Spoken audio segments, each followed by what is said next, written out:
আজকের এই ভিডিওতে আমরা রায়ামার্টিন পশুমিত্রার সপ্তম শ্রেণীর তৃতীয় পরীক্ষা মূল্যায়ন 2025 অর্থাৎ ফাইনাল এক্সামের বাংলা বিষয়ে যে 6 দাগের প্রশ্নপত্রটি রয়েছে অর্থাৎ Jalpaiguri government girls high school বিদ্যালয়ের সমস্ত প্রশ্নের উত্তরগুলি সমাধান করব। প্রশ্নপত্র সমাধান করার আগে বলে দেই, আমার পরবর্তী ভিডিওগুলি বানাতে অনুপ্রাণিত করার জন্য চ্যানেলটিকে অবশ্যই সাবস্ক্রাইব করে নেবে এবং এই ভিডিওটি যদি তোমাদের ভালো লেগে থাকে তাহলে ভিডিওটিকে লাইক কমেন্ট ও শেয়ার করে দেবে। প্রথমে একে দাগে আছে নিচের বিকল্পগুলির মধ্যে থেকে ঠিক বিকল্পটি বেছে নাও, যে কোনো 11টি। একের এক আছে কবি আত্রাই নদীর ওপর বোটে করে ভেসে চলেছেন। এরপর একের দুই বিপ্লবী হরিদাস দত্ত তবে গাড়োয়ানের ছদ্মবেশে পিস্তল চুরি করেন। এরপর একে তিন আছে বর্ষাকালে এমনই ছিল তবে মেয়ারও। এরপরে একে চার কার পরিচালিত চলচ্চিত্রে পটলবাবু পেডেস্ট্রিয়ানের চরিত্রে অভিনয় করতে গিয়েছিলেন, এটা হবে বরেন মল্লিকের। এরপরে একের পাঁচ আছে ভারতীয় কবিতাটি, এটা হবে গীতাঞ্জলি কাব্যগ্রন্থ থেকে নেওয়া হয়েছে। এরপর একে থেকে ছয় যেটা আছে নীল অঞ্জন ঘন পুঞ্জ ছায়া গানটি একটি, এটা হবে রবীন্দ্রসঙ্গীত। এরপরে একের সাথে আছে এটা হবে এক গঙ্গা হবে জল দিয়ে তাই ধুচ্ছি। এরপরে একের আট আছে রচয়িতা দক্ষতা পাণ্ডিত্যা জীবিকা অর্থে যে প্রত্যয়টি ব্যবহৃত হয় সেটি হলো, এটা হবে স্নিক। এরপরে একে নয় যেটা আছে কোন বিকল্পটি ঠিক, এটা হবে এই যে গয়েরটা দৃশ্যযুক্ত দ্রব্য দ্রষ্টব্য। এরপরে একে 10 যেটা আছে কোনো কিছুর ভাব বোঝাতে যে প্রত্যয়ের ব্যবহার হয় সেটি হলো, এটা হবে আই প্রত্যয়। যেমন হচ্ছে ভোরযুক্ত আই সমান ভোরাই, এই যে গয়েরটা। এরপরে একের 11 যেটা আছে মাঝরাত্রিরে খিদেতে হাবুল রান্নাঘরে হাঁড়ি থেকে চামচ দিয়ে পায়েস খাচ্ছিল, এই দৃষ্টান্ত বাক্যটির কর্তা কে, এখানে হচ্ছে হাবুল হবে। এরপর একের 12 যেটা আছে আমি পৃথিবীকে বাঁচানোর চেষ্টা করছি, পৃথিবীকে পদটিতে কোন কারক নির্দেশ করে, এটা হবে কর্মকারক নির্দেশ করে। এরপর দুই দিকে আছে খুব সংক্ষেপে নিচের প্রশ্নগুলির উত্তর দাও। দুই দিকে যেটা আছে বাজারে গিয়ে কেন গ্রেনের ফরমাস গুলিয়ে গেল পটলবাবুর, এর উত্তরটি হলো এই যে প্রতিবেশী নিশিকান্ত ঘোষের কাছে থেকে ফিল্মে অভিনয়ের প্রস্তাব শুনে গৃহিণীর ফরমাস গুলিয়ে গিয়েছিল পটলবাবুর। এরপর এটা আছে দুই যেটা রবীন্দ্রনাথ ঠাকুর রচিত একটি পত্র সাহিত্যের নাম লেখো, এটা হবে চিহ্নপত্র।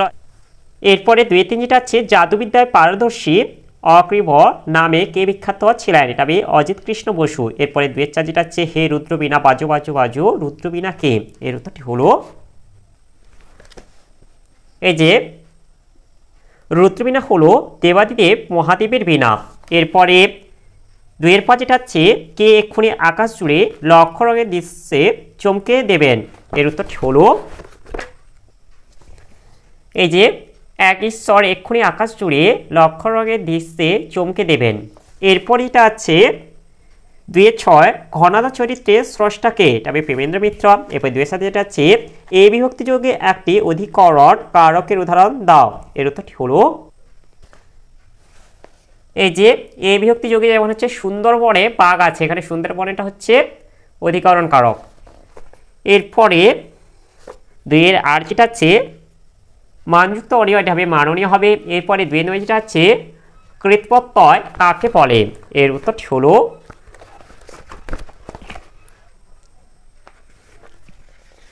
এই যে ধাতু প্রকৃতির সঙ্গে যে প্রত্যয় যুক্ত হয় তাকে কৃতপ্রত্যয় বলে, যেমন দৃশ্যযুক্ত তব্য দ্রষ্টব্য। এরপরে 2-10 যেটা আছে তদ্ধিত প্রত্যয়ের আর একটি নাম কি, তবে নাম প্রকৃতি। এরপরে 2-11টা আছে আমি তোমায় একটা বই দেব, বই শব্দটি কোন কারককে নির্দেশ করে, এটা হবে কর্মকারককে। এরপরে 2-12টা আছে দর্শকের সামনে টিয়া কোন গানটি গেয়েছিল, তবে ফুলকলি আসে ওলি গুনগুন গুঞ্জনে। এরপরে 2-13টা আছে পিসে মশাই কি চাকরি করতেন, এর উত্তরটি হলো এই যে পিসে মশাই পুলিশের দারোগার চাকরি করতেন। এরপরে 3 দাগে যেটা আছে 4-5টি বাক্যে নিচে প্রশ্নগুলির উত্তর দাও যে কোনো 4টি। 3 দাগে এক যেটা আছে কালিম্পংয়ে টেলিফোন ছিল না, এই উপলক্ষে তার প্রথম উদ্বোধন কোন বিশেষ উপলক্ষে, কিভাবে এই উদ্বোধন সম্পন্ন হলো, এর উত্তরটি হলো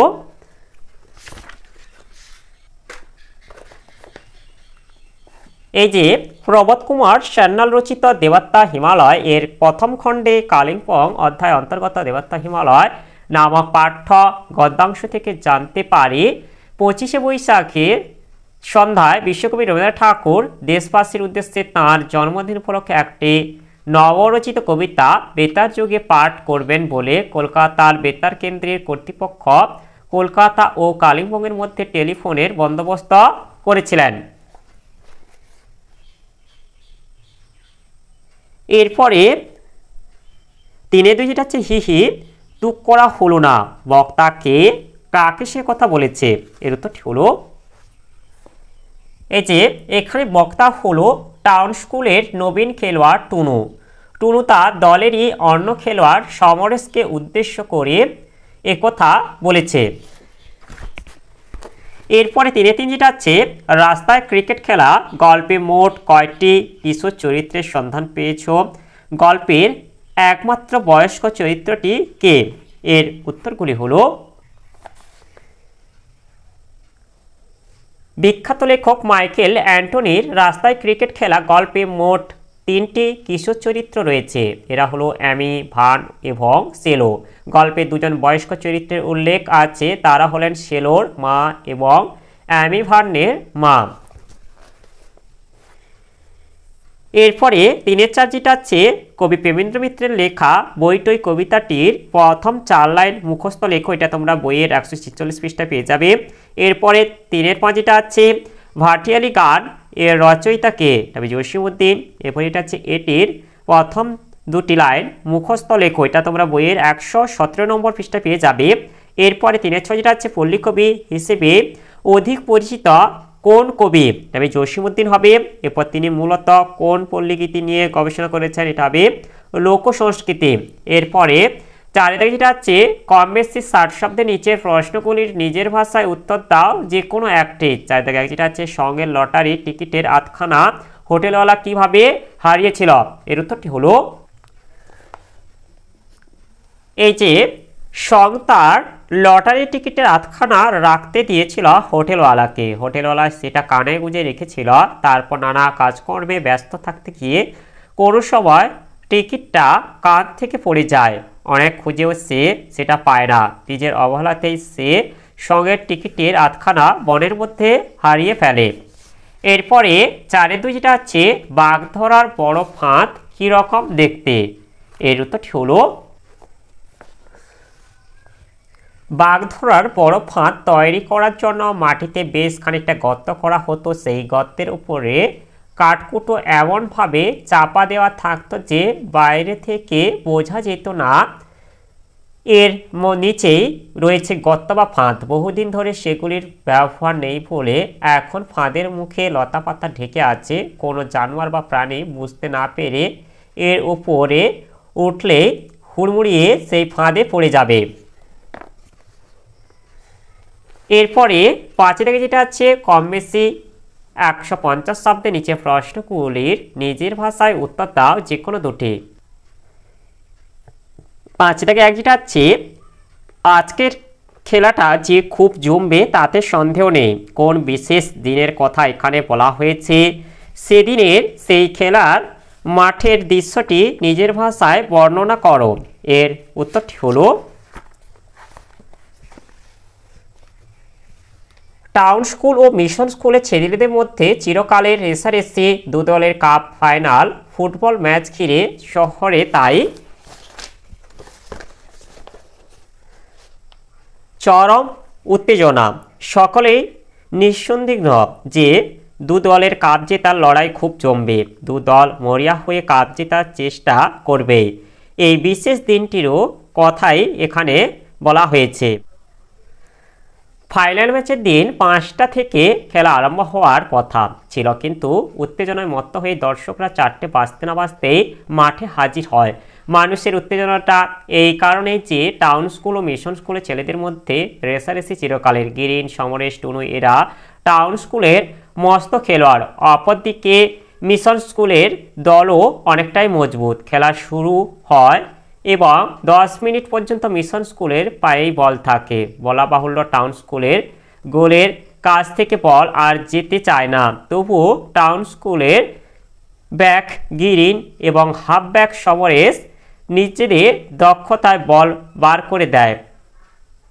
দর্শকদের মধ্যে টানটান উত্তেজনার সৃষ্টি হয়। মিশন স্কুলের খেলোয়াড় টুনু যখন বল নিয়ে তীরের মতো দৌড়য় গোলের দিকে এবং গোলকে লক্ষ্য করে শট মারার আগেই টাউন স্কুলের ব্যাক ও হাফ ব্যাক দুজন খেলোয়াড় তাকে বাধা দেয়। টুনু পায়ে আঘাত পায়, তবুও খেলা চলতে থাকে।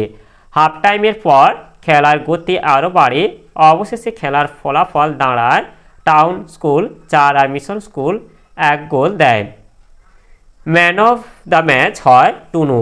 অবশেষে অধিনায়ক গিরিন টুনুকে কাঁধে তুলে নেয় এবং আনন্দে উচ্ছ্বসিত হয়ে বলতে লাগলো, বল 3 cheers for Tunu, hip hip hurray.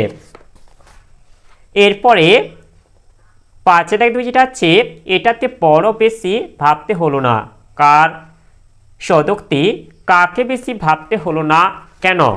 এর উত্তরগুলি হলো, উদ্ধৃত অংশটি রবীন্দ্রনাথ ঠাকুরের লেখা চিন্তাশীল নাট্যাংশ থেকে গৃহীত। নরহরির মায়ের সদুক্তি, নরহরিকে বেশি ভাবতে হলো না। মায়ের কাশি যাওয়ার প্রসঙ্গে নরহরি প্রথমে গুরুত্ব দেয়নি, তাই তাকে প্রথমে ভাবতে হয়নি। এরপরে 5-3 যেটা আছে, বছর 50-এ বেটে খাটো টাকমাতা নাট্যপ্রিয় পটলবাবুকে তোমার কেমন লাগলো, নিজের ভাষায় লেখো। এর উত্তরটি হলো,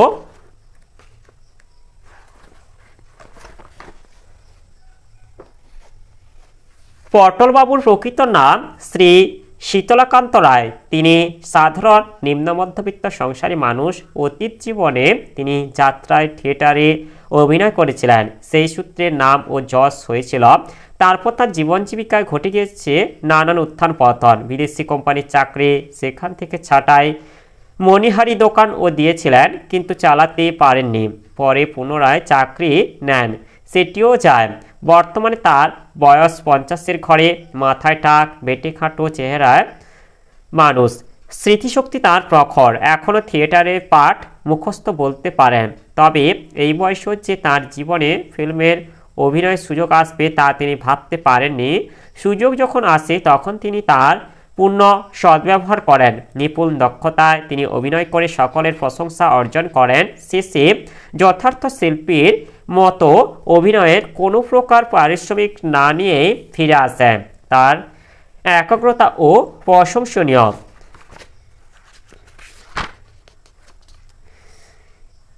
এরপরে 6 যেটা আছে, কম বেশি 150 শব্দে নিচের প্রশ্নগুলি নিজের ভাষায় উত্তর দাও, যে কোনো দুটি। 6-1 যেটা আছে, মার অভিষেকে এসো এসো তোরা কবি কাদের ব্যাকুল আহ্বান জানিয়েছেন? কোন মায়ের কথা এখানে বলা হয়েছে? এ কোন অভিষেক? এ সে অভিষেক কিভাবে সম্পন্ন ও সার্থক হবে? এর উত্তরগুলি হলো, গীতাঞ্জলি কাব্যগ্রন্থের অন্তর্গত ভারতীয় কবিতায় বিশ্বকবি রবীন্দ্রনাথ ঠাকুর জাতি ধর্ম বর্ণ নির্বিশেষে সকল মানব সম্প্রদায়কে আহ্বান জানিয়েছেন। তিনি মার অভিষেকে আর্য, অনার্য, হিন্দু, মুসলমান, খ্রিস্টান, ইংরেজ, পতিত, ব্রাহ্মণ সকলকে সব বিভেদ ভুলে এগিয়ে আসতে বলেছেন। এখানে দেশমাতা অর্থাৎ ভারত মাতার কথা বলা হয়েছে। কবির দেশমাতা পরাধীনতার শৃঙ্খলে আবদ্ধ, সেই পরাধীনতার শৃঙ্খল থেকে মুক্ত করে নতুন জীবনের আলোয় দেশমাতাকে আলোকিত করে স্বাধীনতার সিংহাসনে অভিষিক্ত করার কথা কবি বলেছেন। জাতি, বর্ণ, ধর্ম নির্বিশেষে সকল মানুষের মহামিলনের মাধ্যমে ভারতের বুকে মঙ্গল ঘট প্রতিষ্ঠিত করতে হবে। সমস্ত বৈচিত্র্য ও বিভেদ ভুলে সকলের স্পর্শে ভারতের তীর্থনীরকে পবিত্র করার মাধ্যমে দেশমাতৃকার অভিষেক সম্পন্ন ও সার্থক হবে। এরপরে 6-2 আছে, দিন ফুরলো কবিতাটিতে ছোট ছেলে মেয়েদের কাদের সঙ্গে তুলনা করা হয়েছে? সন্ধ্যাবেলা ঘরে ফেরাকে মন খারাপে গর্তে ফেরা বলে মনে করেছে কেন? খেলা থেকে সন্ধ্যাবেলা বাড়ি ফেরার দুঃখ নিয়ে তোমার অনুভূতি লেখো। এর উত্তরগুলি হলো, কবি শঙ্খ ঘোষ রচিত দিন ফুরলো কবিতাটিতে ছোট ছেলে মেয়েদের সঙ্গে পাখির সারির তুলনা করা হয়েছে। খেলা ছেড়ে সঙ্গী সাথীদের ফেলে ছোটদের ঘরে ফিরতে মন চায় না, কারণ সেই ঘরের আছে শাসনা নানা বাধা নিষেধের বন্ধন, উন্মুক্ত মাঠের বদলে তাই ঘরকে আলো বাতাস শীত মন খারাপের গর্ত বলে মনে হয় তাদের। খেলা শেষে সন্ধেবেলা যখন বাড়ি ফিরি তখন বন্ধুদের ছেড়ে একটুও যেতে ইচ্ছে করে না। ঘড়ির কাঁটা যেন ছুটে ছুটে চলে। যখনই মনে পড়ে বাড়ি ফিরে পড়তে বসতে হবে তখনই মনটা ভারী হয়ে যায়। মায়ের এক ঘে খেয়ে নাও, পড়তে বসো, শুনতে হবে, অঙ্ক ভুল করলে পিঠে পড়বে ঘা, ভাবলেই মাঠে আরও কিছুক্ষণ থাকতে ইচ্ছে করে, কিন্তু মন খারাপ সত্ত্বেও ঘরে ফিরতেই হয়। এরপরে 6 দাগের 3 যেটা আছে, বইটই কবিতাটির কবিকে, এটা হবে প্রেমেন্দ্র মিত্র। এরপর আছে কবিতাটির প্রথম 8 লাইন মুখস্থ লেখো। এটা তোমরা তোমাদের বইয়ের 146 নম্বর পৃষ্ঠায় পেয়ে যাবে কবিতাটিতে, সেখান থেকে লিখে দেবে। এরপরে 7 দাগে যেটা আছে, কম বেশি 150 শব্দের নিচে যে কোনো একটি প্রশ্নের নিজের ভাষায় উত্তর দাও। 7 দাগে যেটা আছে, মাকুকে সে কেন ঘড়িওয়ালাকে খুঁজছিল? এর উত্তরটি হলো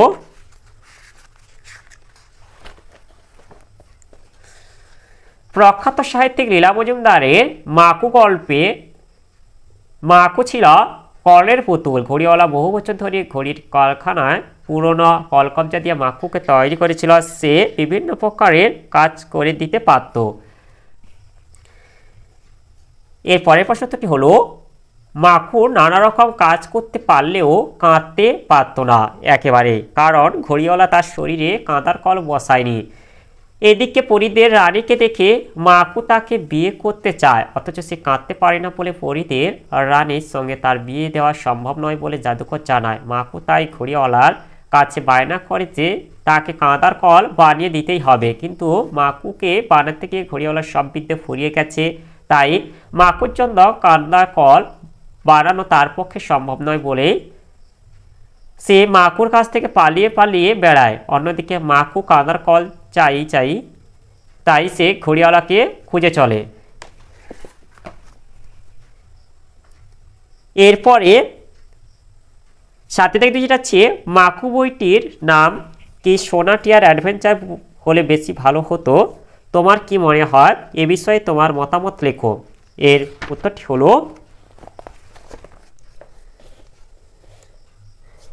মাকু অ্যাডভেঞ্চার ধর্মী কিশোর উপন্যাস। উপন্যাসের কাহিনী বিশ্লেষণ করলে দেখা যাবে দুটি বালিকা সোনা ও টিয়া সাহসের উপর ভর করে কালিয়ার জঙ্গলে প্রবেশ করেছে। তাদের বিভিন্ন কার্যকলাপের মধ্যে অ্যাডভেঞ্চারের দিকটিও প্রকাশিত হয়েছে। তবে শুধু এইটুকুর জন্য কাহিনীর নামকরণ সোনাটি অ্যাডভেঞ্চার ঠিক নয় বলে আমি মনে করি। অন্যভাবে বলা যায়, কাহিনীর নাম মাকু হওয়ার পিছনে যথেষ্ট কারণ আছে। মাকু চরিত্রটি খুব আকর্ষণীয় এবং কাহিনী প্রায় সবটাই জুড়ে আছে তার কার্যকলাপ। ঘড়িওয়ালা কর্তৃক মাকুর সৃষ্টি, পরীদের রানীকে বিয়ে করার জন্য মাকুর বায়না, ঘড়িওয়ালার খোঁজে ঘুরে বেড়ানো, মাকুর জন্য ঘড়িওয়ালার ব্যাকুলতা, মাকুকে জীবন্ত করে তোলার জন্য সকলের চিন্তা, সোনা টিয়ার মাকুকে ভালো লাগা, টিয়া মাকুকে জীবিত করে তোলা, মাকুর নাচ ও বিভিন্ন কাজ এবং শেষে পরীতে রানীর সঙ্গে ধুমধাম করে মাকুর বিয়ে, এই সবই কাহিনীর মূল বিষয় হয়ে উঠেছে। অর্থাৎ কাহিনীটি আবর্তিত হয়েছে মাকুকে কেন্দ্র করে। তাই আমার মনে হয় কাহিনীটির নাম সোনাটি অ্যাডভেঞ্চার না হয়ে মাকু হওয়ায় যথাযথ হয়েছে। এরপরে 8 দাগে যেটা আছে, এক কথায় প্রকাশ করো। 8 দাগে এক যেটা আছে, শ্বেতপণ্যের পদ্ম, এটা হবে পুণ্ডরিক। এরপর 8 দাগে যেটা আছে, ব্যাকরণ জানেন যিনি, এটা হবে বৈয়াকরণ। এরপরে 8 থেকে 3 যেটা আছে, সর্বজনের কল্যাণ, এটা হবে সর্বজনীন। এরপরে 8 থেকে 4 যেটা আছে, শিক্ষা লাভই যার উদ্দেশ্য, এটা হবে শিক্ষার্থী। এরপর 8 থেকে 5 যেটা আছে, যার দুটি হাতি সমান দক্ষতায় চলে, এটা হবে সব্যসাচী। এরপর 9 থেকে যেটা আছে, বিদ্যালয়ে প্রবন্ধ প্রতিযোগিতা আয়োজন করার আবেদন জানিয়ে প্রধান শিক্ষিকাকে একটি চিঠি লেখো। আর 10 থেকে যেটা আছে, নিচে যে কোনো একটি বিষয় অবলম্বনে প্রবন্ধ রচনা করো। 10 থেকে যেটা আছে, তোমার দেখা জাদু কাহিনীর বর্ণনা। 10 থেকে 2 যেটা আছে, বিদ্যালয়ে প্রথম দিনের অভিজ্ঞতা। 10 থেকে 3 যেটা আছে, মায়ের নামে একটি বৃক্ষরোপণের অঙ্গীকার। এরপর 10 থেকে 4 যেটা আছে, একটি খেলার মাঠের আত্মকথা। এগুলি তোমাদের মূল সহায়িকা বই থেকে পেয়ে যাবে। যদি না পাও অবশ্যই কমেন্ট করো, আমি তোমাদের কমিউনিটিতে পোস্ট করে দেবো। তাহলে আজকের ভিডিওতে আমরা সপ্তম শ্রেণী বাংলা বিষয়ের যে 6 দাগের প্রশ্নপত্রটি ছিল তার সমাধান করলাম। আর ভিডিওটি শেষ করে বলে দিই, তোমরা যারা এখনো পর্যন্ত আমার চ্যানেলটিকে সাবস্ক্রাইব করোনি অবশ্যই চ্যানেলটিকে সাবস্ক্রাইব করে বেল আইকনটি অল করে দেবে পরবর্তী ভিডিওগুলির নোটিফিকেশন তাড়াতাড়ি পাওয়ার জন্য।